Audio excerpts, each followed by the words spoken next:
Hello and welcome to Love Capsule, the confessions you won't hear anywhere else. Today, we're opening the capsule with a guest we met on Love is Blind France, Andy. Andy, we were lucky enough to experience that crazy adventure together. Today you'll have the chance to look back on it. And we're going to dive into a gray area of relationships, secrets in a couple, poison or protection.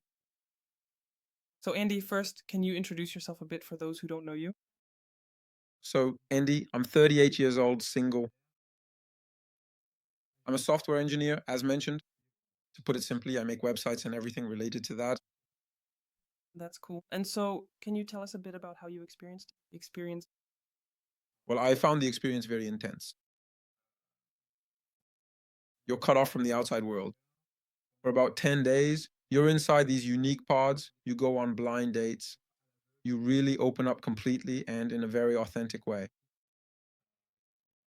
It's super introspective. It's something I'm not used to doing. So for me, it was pretty intense.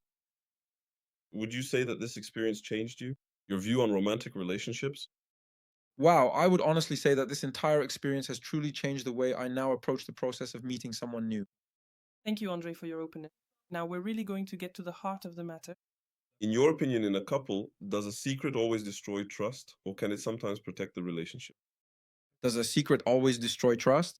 No, I don't think a secret always destroys trust. For me, it's a good thing to be transparent. It's a good thing to be able to confide in your partner. And for me, the less you have a secret garden with your partner, the better the relationship, the more you can confide in your partner. So you have less to hide and you can really be transparent and tell each other everything. So for me, secrets are not a good thing.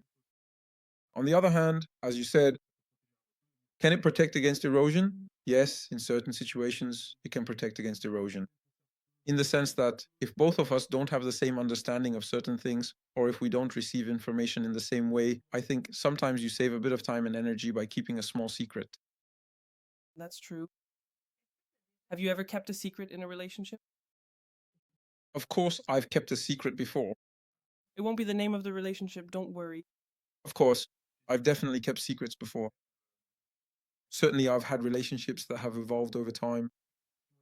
And so, yes, I've had secrets before. On the other hand, have you ever discovered a secret that hurt you? Of course, I've already discovered a secret that hurt me. All right, for you, are there things that are better left unsaid? Never say in a relationship, no, never. Well, on the contrary, I would say no, never. Oh, yeah, nothing at all. Nothing at all. Let me give you a silly example.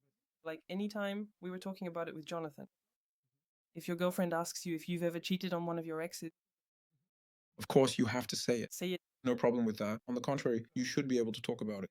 And that's exactly the point. If you've grown, you should talk about it. Okay. Do you think a little secret can protect a couple's balance? Of course. That's what I was saying earlier. I think a little secret can protect a couple's balance. So, what exactly is a little secret? What could be? All right, let's get into some slightly cheeky stuff. I don't know. Say I'm at a party and I notice a girl keeps looking at me. My girlfriend is super jealous.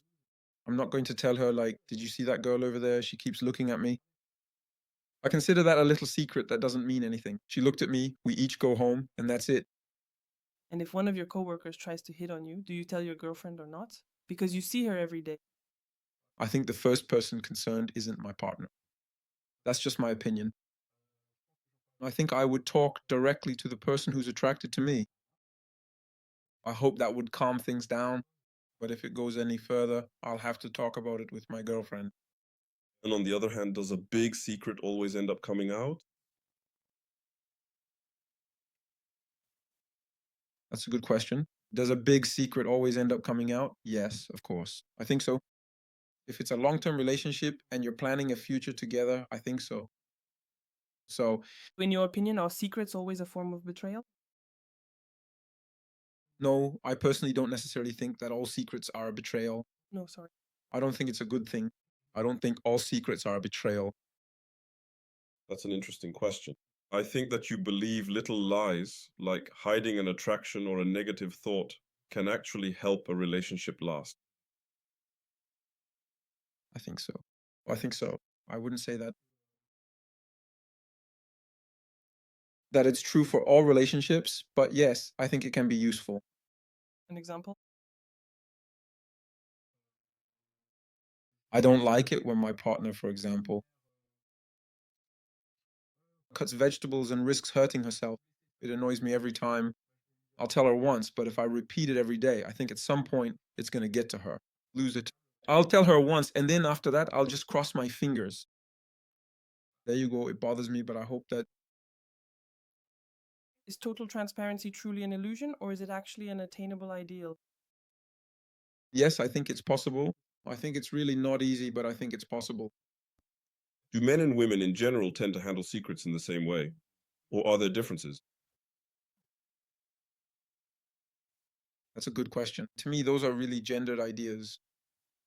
For me, I think yes. I think men, you have more of your own age group, tend to leave things out. That's not a secret. Yeah. Yeah, We're the ones who forgot. yeah, of course. Right? Of course. We have memory problems. Yeah. You have memory problems. We're not going to join in too much. And now we'll move on to their interview. Damn, he's a pain with his memory. Can you really love someone if you're hiding things from them? That's just how it is. Can you really love someone if you're hiding things from them? I think yes, of course. I'm just talking nonsense. I have a coworker who adores me, but she hates her. It's going to make her lose it, and it might even force me to quit my job. I'd rather try to calm things down with the other girl than talk to her about it. Even if it means quitting my job eventually, but not telling her that the other one is still after me. Actually, what is that going to bring to our relationship? It's just going to bring hatred. She'll hate the girl. I don't know. She could take it even further. There's no point, neither for me nor for my relationship. Is telling the truth always a sign of love, honey? I would say it's more a sign of trust than a sign of love. A sign of love, That's a good question. I think yes, because telling yourself that you trust the other person enough that it won't destroy your relationship and that you believe the person in front of you is mature enough to understand why you're telling them. Yes, I think it's a sign of love, but above all, a sign of trust. Well, I completely agree with you on that. Thank you. Love is a choice. Trusting your partner is also a choice. And so it naturally goes hand in hand with truly loving your partner. Do you think it's better to have a painful truth or a secret that protects? For me, it would be a secret that protects 100 times over. Yes, I know. Depending on the secret, is it destructive or not? That's it. If the secret is destructive to protect, it's better to keep it. But if it's not destructive, on the contrary, it can later become a bond that strengthens your relationship. It's often connected to the person in front of you. We talked about this at length in another podcast where precisely if the person in front of you is receptive, doesn't have trauma, won't be upset for a month, is able to talk, maybe sulks a bit, and so on. In that case, okay, you can lay everything out, you can say everything. But sometimes, unfortunately, there are traumas that are irreparable. And what if we reveal a truth that we could have kept to ourselves just to avoid putting the person in front of us into a crazy state of emotional insecurity, yet we still do it? Me? I prefer a painful truth because I know it will always come out at some point or another, so I'd rather it hurt me right away. But to be able to trust the person to let it out 6 months later, and as a result, it destroys the trust I had, making me think he's capable of lying to me about a lot of things. I think he got the message. The information. Hi. This podcast is really great. It allows us to... We're basically doing couples therapy with you. That's what I want. Actually, you're the ones asking the question. That's right. I'm taking notes. This comes up at home. No, but I've always thought that, honestly. Does showing everything, like all your activity on social media, your precise geolocation and other personal details, risk killing trust instead of actually strengthening it as some people might hope? Yes, it certainly can. I think it kills trust.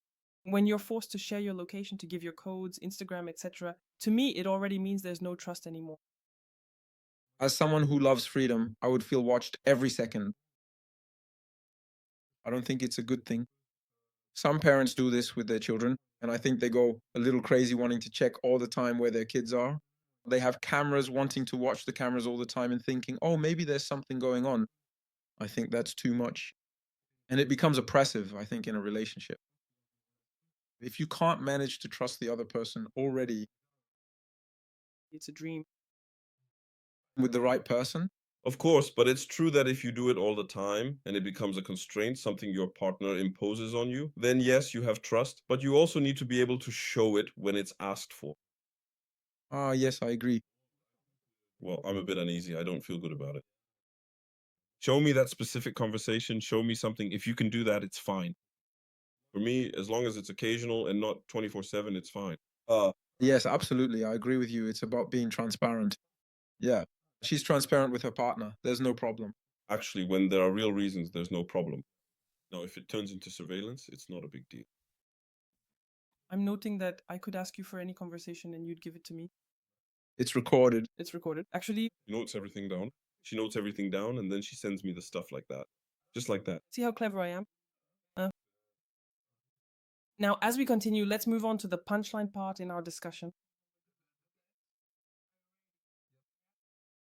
What secrets do you think, in your opinion, are considered acceptable in a relationship? Like we said earlier, the destructive part. For me, as long as it's not destructive, there's no need to keep it. But as soon as it's destructive, maybe we should try to protect the relationship. Like, Throwing away your grandmother's gift that's stinking up the bathroom, that's horrible. The picture frame you put there that ruins your whole decor that you can throw away, I'm just getting comfortable. that's fine. I'll throw out your thing. That's kind of the idea. it's the decor. We're going to do the decor for this event right now. And which ones, in your opinion, are totally destructive? Which ones are totally destructive or perhaps even completely overwhelming? Yes, absolutely. Oh, wow, that's surprising. What can really truly affect me in a significant way? What can really affect me? Or it's situations where, for example, I had set up some holas. For example, I know very well that this guy is hitting on you, or yeah, this guy is hitting on you. So I really don't want you to talk to him, and bam, then I find out that you two talked together and it went further, or something like that. Yeah, that's destructive. There, I had already set a boundary because I saw it coming. And yeah, that's a knife in the back. If you had to give advice to someone who's hesitating between speaking up or staying silent, what would you tell them? Speak up or stay silent? Yeah, so secretive. Let's talk. I'm all for having community dialogue, so let's talk. And a punchline. A secret in a relationship is Not for me, a secret in a relationship creates distance. In one word, I could say that. Can't really answer you, but for me, a secret in a relationship creates distance. It's the kind of secret that forms on both sides. Not great, not great. Thank you very much, Andy. yeah, thank you so much for this interview. As for us, we'll see you next week. For the next episode, feel free to let us know in the comments. Let us know what you thought of this podcast. In any case, thank you for having me. It's my pleasure. I've met some wonderful people through our experience, and it's a pleasure to see you again. Wonderful to the max. Of friendship. See you soon.